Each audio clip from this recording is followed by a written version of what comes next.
but it's one that we can all take pride in. I remember the first day of class, how anxious and excited I was. I was so nervous, my palms were sweating like I just went swimming. When I walked into the classroom, I tried to avoid making eye contact with anyone so I didn't have to shake their hands and be known as the sweaty palms guy. Everyone was dressed nice, bright-eyed, and super prepared with their highlighters in every color of the spectrum.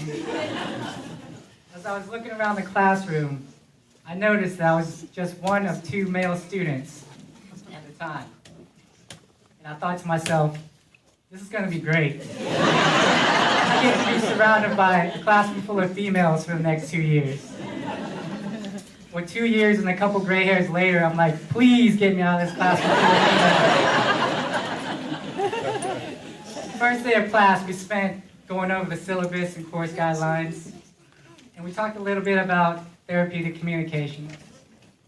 The second day, we learned how to wash our hands and brush each other's teeth. And I thought, easy enough. I do this almost every day. I don't see what the big fuss is about nursing school being so hard.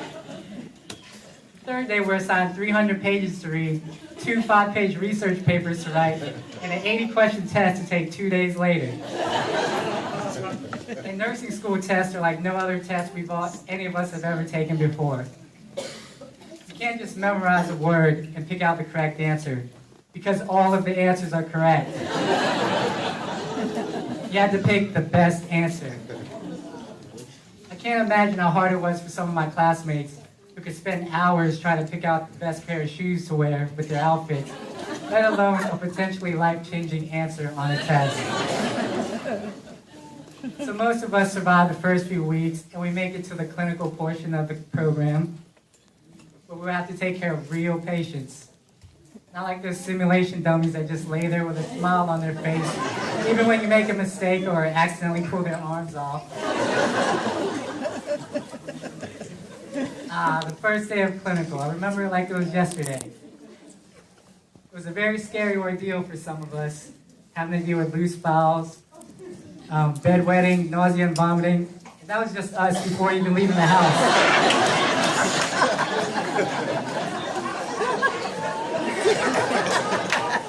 Over the last 2 years, my classmates have become some of my closest friends.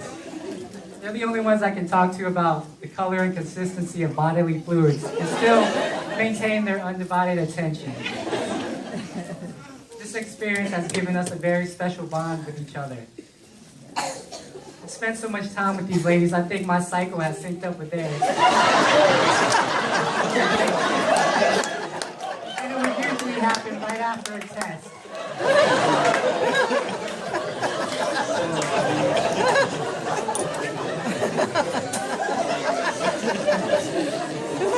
The rigors of nursing school is so demanding, a lot of us have lost touch with some of our family and friends.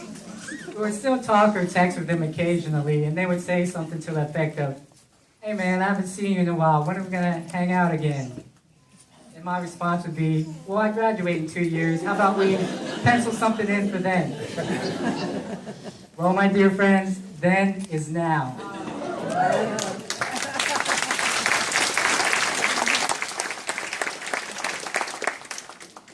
I think I can speak for the rest of my classmates when I say we're ecstatic to be able to have a social life again and look forward to spending more time with our loved ones.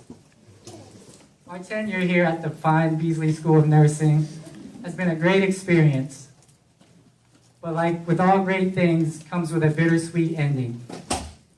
These ladies here have become like sisters to me, and it will truly sadden me to not see their smiling faces every day, to be able to complain to each other about each other, and hearing the latest gossip of who Taylor Swift is dating this week. Some of you will move to California, Texas, Philadelphia, and other parts of the country, possibly even joining the military and practicing overseas.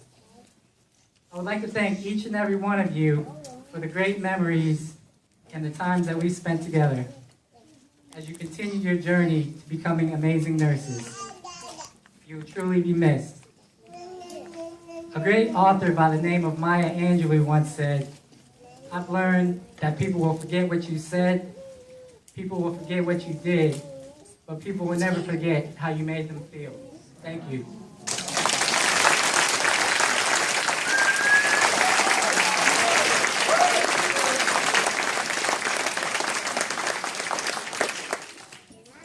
Thanks, Sami. Hi. My name's Emily.